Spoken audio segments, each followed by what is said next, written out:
The opening round of the playoffs is in the books, and now only 8 championship hopeful drivers remain as we look to make the next name in the Xfinity Series with 4 races remaining in the season until we crown our 2020 Series champion. Following a wet and wild weekend at the Charlotte Roval, the field's back in action with a round of 8 with 300 miles of competition coming from the Kansas Speedway, another mile-and-a-half race for the 2020 NASCAR Xfinity Series field. This is your full race preview of everything to expect from the second trip to Kansas on the season of the 2020 running of the Kansas Lottery 300, the opening race in the round of 8 for our Xfinity Series playoffs.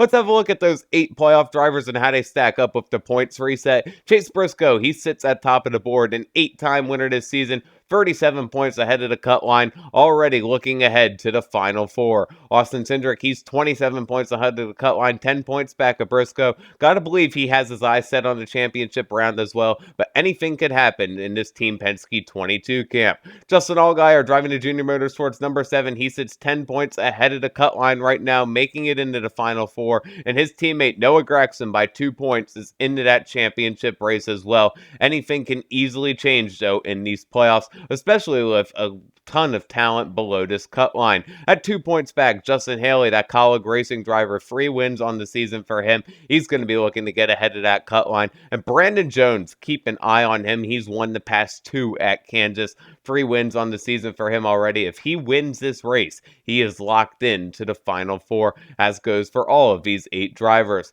Below the cut line, even further, in the 9th and 10th position, drivers who are already looking for their first wins on the season. Ross Chastain, he sits 15 points back. Mathematically can point his way in, but he's won a Truck Series race here, so keep an eye out for him to be a contender for that win and punch his ticket into that Final Four. And Ryan Sieg, what a perfect time it would be for his first win in the series to come. If he can get it, as I've mentioned, it will lock him into that Final Four, and what's been a feel-good story. He's 23 points back of the cut line, so win is what he's going to be looking ahead to. Harrison Burton, Brandon Brown, Michael Annett, and Riley Herbst were all eliminated at the Charlotte Roval. They no longer have a shot at this 2020 Xfinity Series championship. Now let's have a look at your TV schedule ahead of the Kansas Lottery 300 with all your racing action going down on Saturday, October 17th, 2020. We're live at 7 p.m. You have the Kansas Lottery 300 coming on NBCSN. And now here's a look at our 37 NASCAR Xfinity Series stars as their take to the Kansas Speedway. For JD Motorsports, our quartet of Chevys look like this. In the forever long-haired number 0, that's driver Jeffrey Earnhardt. Then at the wheel of car number 4, we have BJ McLeod. In the TikTok number 6, that's Ryan Vargas. And driving into number 15, we have rookie Jesse Little.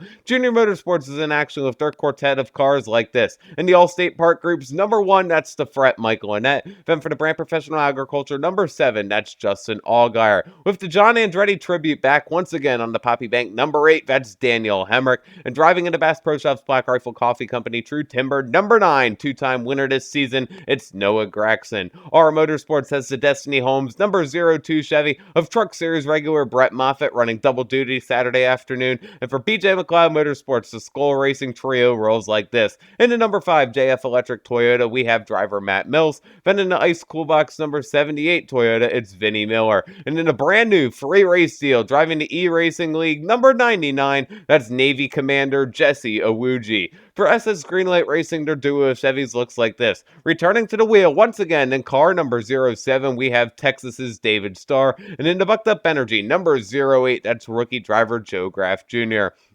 Out of the College Racing Stable, the organization that picked up the win at the Charlotte Roval last weekend with AJ Allmendinger at the wheel, they're back down to a 2-car team this weekend at Kansas.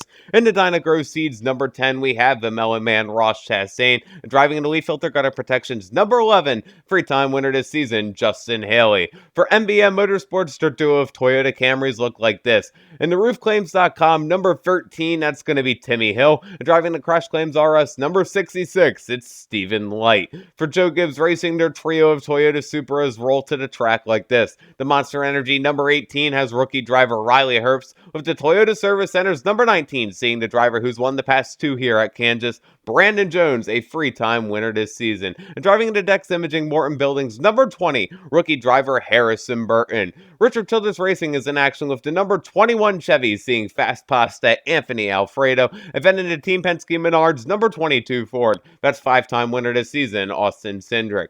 For DGM Racing, their trio of Chevys look like this. Driving into Can-Am Parts, number 36, that's Canada's Alex LeBay. Then into Alpha Prime, number 90, we have driver Dexter Bean. And at the wheel of the Sleep Well, number 92, Alloy Employer Services Chevy, that's Josh Williams. For Ryan Sieg Racing, their duo of Chevys look like this. The CMR Construction and Roofing, number 39, has team owner Ryan Sieg. And in the Breast Cancer Awareness Louisiana Hot Sauce, number 93, the Sauce Boy, Myatt Snyder. Martin's Motorsports has the Gilroy Farms Red Angus Beef, number 44 Chevy of team owner Tommy Joe Martins. This team confirmed that they're returning for next season. Mike Carmen Racing brings their duo of Chevys like this. In car number 47, running double duty on the weekend, it's Josh Rayum. And in car number 74, we have driver Bailey Curry. Jeremy Clements Racing is in action with the Whitaker number 51 Chevy, seeing Jeremy Clements. And at the wheel of Jimmy Means Racing Advanced Area Services number 52 Chevy, that's rookie driver Cody Vanderwall. Tory Racing Enterprises in action with the Toyota Aston Group number 61 of Austin Hill, running double duty Saturday night, as well as he's a full-time Truck Series competitor. Then for Brandonville Motorsports and the Jabs Construction number 68 Chevy, that's Brandon Brown, another team that confirmed they are returning for 2021. Stuart Haas Racing rounds off our entry list for the Ford Performance Racing School, High Point, North Carolina, number 98 Ford, seeing 8-time winner this season and points leader Chase Briscoe. And now let's have a look at your Speedway Collective fantasy picks, a pair of drivers out of each class that I expect to bring home points to your fantasy team. Out of our A class, can't go wrong with Brandon Jones. He's won the past two at Kansas, always shows up at this track. I think he can go 3 in a row, especially with a spot in the championship race on the line. But don't count out Austin Cindric in that number 22 car. Finished top 5 in this race a year ago and was runner-up to Jones here in the spring, so keep an eye out on that Team Penske driver. In the B class, no surprise, I am taking Ross Chastain, a former Truck Series winner here. He has a lot on the line in this race as he needs to basically win to make it into the championship race. Keep an eye out on the Melon Man. And number 1 of Michael Annett, he's been showing up here recently. While he is eliminated from the playoffs, these mile-and-a-half tracks always suit his driving style, so keep an eye out on that Junior Motorsports veteran. On to the C class, I'm taking the pair of Ryan Sieg Racing entries. The 39 of flagship car of Ryan Sieg, an underdog in these playoffs, but he always runs well in these mile-and-a-half races. Can't stress that enough, how good Ryan Sieg and team are on these tracks, so keep an eye out on him to finish strong and possibly even get that first career win with a lot of playoff hopes on the line. And his teammate, the number 93 of Myatt Snyder, a lot of that same success there for Myatt, although this 93 car, they underfunded one of the bunch, but nonetheless, Myatt Snyder could bring home some solid points to your team. And in the D class, easily taking Austin Hill here, bringing that experience from Saturday night in the Truck Series, jumping right into the Xfinity car. He won a Truck Series race here in the spring, so I like the looks of that Tory Racing 61 car. And how about Ryan Vargas in that number 6? Vargas always puts together strong runs in that JD Motorsports car, so keep an eye out on him to perform as well. Now, here's a look at your race stats ahead of the Kansas Lottery 300, with the field stacking up for 200 laps, 300 miles around the 1.5 mile Kansas Speedway. Stage 1 and Stage 2 are 45 laps apiece. The final stage will be 110 laps, and your defending race winner is Brandon Jones. Don't forget to catch the 2020 Kansas Lottery 300 live on Saturday, October 17th, 2020 at 7 p.m. Eastern Time on NBCSN. Thank you guys so much for watching this NASCAR Xfinity Series race preview video. For more motorsports content, check out my news video by clicking on the left, hit that circle in the middle to subscribe, and check out that video on the right. It's one you don't want to miss. You can follow me on Twitter at KEMMO Cup Series with another NASCAR race preview video. This has been KEMMO on YouTube saying thanks so much for watching, and we'll see you in the next motorsports video.